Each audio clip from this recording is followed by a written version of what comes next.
Pause littéraire sur RCN. Les livres, les auteurs, avec Jean-Jacques Bitton. Bonjour, notre invité est Jérôme Palazzolo. Il est médecin psychiatre spécialisé en thérapie cognitive et comportementale et en psychopharmacologie. Donc il enseigne à l'Université internationale Sangor d'Alexandrie et à l'Université Côte d'Azur. Il est l'auteur d'un livre qui s'intitule La psychologie positive, préfacé de Fabrice Midal. Et c'est un livre qui est paru aux éditions Que sais-je. Jérôme Palazzolo, bonjour. Bonjour. Alors, que nomme-t-on la psychologie positive ? Alors, la psychologie positive, c'est un concept qui est assez intéressant parce qu'en fait, quand on reprend un petit peu l'historique de la psychologie, on s'aperçoit que toutes ces 20 dernières années, quasiment 95 à 97% des publications qui ont eu lieu ont été faites sur la pathologie. C'est-à-dire qu'en gros, on va étudier les troubles anxieux, on va étudier la dépression, on va étudier les pathologies psychotiques. Et la psychologie positive, c'est un concept qui est assez novateur parce que c'est le premier qui s'est intéressé aux gens qui vont bien. C'est-à-dire qu'on a étudié des gens qui allaient bien, on a étudié leur manière de fonctionner, et de là, il y a certains préceptes qui ont été déduits et qui sont appliqués en pratique clinique. Voilà, donc qui est le fondateur de la psychologie positive ? Alors, il y a eu plusieurs fondateurs de la psychologie positive. Le principal, ça a été le président de l'association de psychologie américaine qui, dans les années 80, a élaboré les grands préceptes de ce concept de psychologie positive. Et dans ce cadre-là, ensuite, il y a d'autres auteurs qui sont venus développer un peu la théorie. Et est-ce que la psychologie positive donne des résultats dans le domaine des pathologies, C'est-à-dire, est-ce qu'on peut aider un patient, je sais pas moi, qui souffre de psychose ou de grave névrose par la psychologie positive, ou malgré tout il faut des médicaments psychiatriques ? Alors, tout dépend le type de pathologie auquel on s'adresse. C'est certain que pour une pathologie psychotique, une schizophrénie, il faut effectivement des traitements, voire sur certains troubles anxieux, il faut des traitements. Maintenant, ce qui est intéressant, c'est que cette dynamique de psychologie positive, c'est quelque chose qui est une démarche scientifique, c'est-à-dire que c'est basé sur des preuves et comme toute démarche scientifique, on va tester une hypothèse, on va tester les manières d'améliorer les choses et on va évaluer les résultats. Et à partir de là, c'est là où justement on peut avoir une démarche scientifique, on peut avoir une démarche carrée, on va dire, pour traiter les personnes. Donc c'est une psychologie qui est basée essentiellement sur ce qu'on appelle les émotions positives. Alors en fait, c'est à ne pas confondre avec la pensée positive. La pensée positive, c'est tout ce qui va concerner la méthode Coué en général. Donc là, ça n'a rien à voir. C'est quelque chose de complètement différent aussi par rapport à tout ce qu'on appelle l'autosuggestion. En fait, il y a des grands principes en psychologie positive, qu'on peut pas tous résumer ici, mais en fait, il y a 3 grands domaines qui vont intéresser la psychologie positive.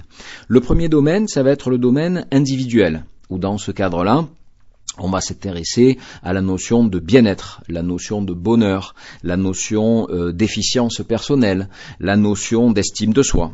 Ensuite, il y a un deuxième domaine qui va être le domaine de l'interpersonnel. Alors dans ce cas-là, on va s'intéresser à tout ce qui concerne l'altruisme, tout ce qui concerne l'amitié, tout ce qui concerne l'amour, tout ce qui va concerner aussi l'empathie. Et puis il y a un troisième domaine qui est le domaine social, où là on va s'intéresser à tout ce qui concerne le courage, la notion d'engagement, la notion de communication positive. Alors Jérôme Palazzolo, est-ce que ça se rapproche un petit peu de la méthode des coachs ? Alors pas vraiment, c'est pas tant la méthode des coachs, sachant que certains coachs utilisent la psychologie positive. Par contre, c'est une méthode qui se rapproche de l'esprit des thérapies comportementales et cognitives. C'est-à-dire, ce sont des prises en charge brèves, ce sont des prises en charge limitées dans le temps, et ce sont des prises en charge, comme on disait, qui relèvent d'une démarche scientifique, évaluée. Voilà, donc finalement, quand on parle de psychologie positive, on est dans le domaine de la science. Et on est dans le domaine scientifique, c'est-à-dire que l'objectif, c'est vraiment de proposer des méthodes qui ont été évaluées et qui ont des résultats qui eux-mêmes sont évalués. Donc l'objectif, c'est bien de traiter la personne et de l'aider à atteindre un objectif bien spécifique. Comment se déroule une séance de psychologie positive ? Par exemple, un patient vient vous voir, il va vous dire, je souffre de troubles obsessionnels compulsifs ou de phobie, voire des deux. Comment va se dérouler l'entretien ? Alors, il n'y a pas vraiment d'entretien prédéterminé, c'est-à-dire que, moi personnellement, je suis plutôt orienté sur les thérapies comportementales et cognitives, donc je vais orienter mon entretien selon ce type de thérapie.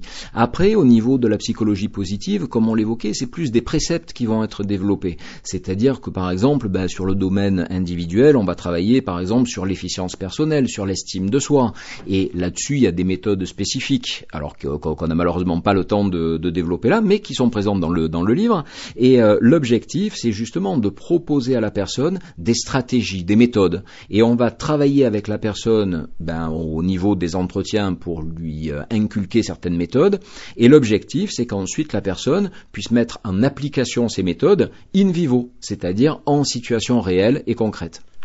Jérôme Palazzolo, est-ce qu'on pourrait donner l'exemple d'une méthode ? Un exemple, pour essayer d'être un peu plus concret. Alors, il y a, au niveau exemple, c'est difficile à dire. Alors, par exemple, prenons un exemple par rapport à une dynamique individuelle, la dynamique de bien-être, la dynamique de bonheur. Déjà, on va essayer de proposer à la personne que la personne puisse déterminer ses valeurs, ses propres valeurs fondamentales, fondatrices. Et en fonction de ça, on va essayer de lui proposer des outils pour que la personne puisse se rapprocher de sa manière de fonctionner, de ses valeurs. Alors prenons un exemple, vous avez par exemple quelqu'un dont la valeur principale c'est de gagner beaucoup d'argent. Sauf que cette personne, elle travaille en tant que fonctionnaire. À part les hauts fonctionnaires, les fonctionnaires ne sont pas des milliardaires a priori. Cette personne aura beaucoup de temps à consacrer à sa famille si elle travaille en tant que fonctionnaire, qu'elle a des vacances, etc. Sauf qu'elle ne gagnera pas beaucoup d'argent. Donc elle sera frustrée et ça ira pas. Maintenant, à l'inverse, vous prenez quelqu'un qui a un métier qui lui permet d'avoir des vacances, qui lui permet de poser des jours régulièrement et qui a comme valeur principale la famille, cette personne sera pas frustrée. Jérôme Palazzolo, donc on revient toujours à cette psychologie positive. Donc c'est un petit livre qui est paru aux éditions Que sais-je.